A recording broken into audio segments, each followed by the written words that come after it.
Ilang araw nga kaming hindi nakalabas kasi sobrang nga talagang lamig dito sa Korea. Kaya sobrang excited nga nilang lumabas. Tingnan nyo naman yung mga reaksyon nila.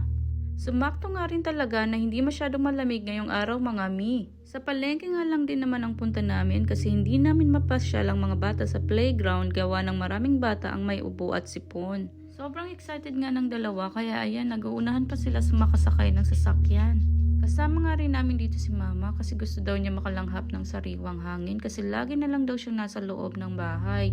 Kasi nga naman mga mi, sobra talagang lamig dito sa labas. Ngayon nga lang naging okay ang panahon. Halos isang linggo nga kaming hindi nakalabas mga mi, gawa ng negative ang temperatura dito sa Korea ngayon. Kaya pag maganda ang panahon, sinasamantala talaga namin na lumabas para mailabas din namin ang mga bata kasi ayaw din namin na nasa loob lang sila ng bahay. At nami-miss rin talaga nila ang makapaglaro sa labas.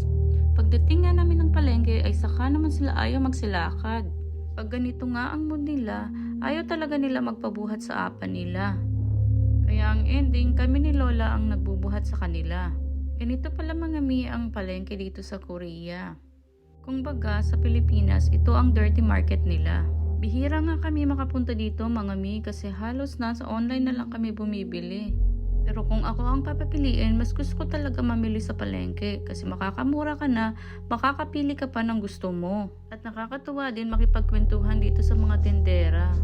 Marami din pala dito mga street food na nandito sa loob ng palengke.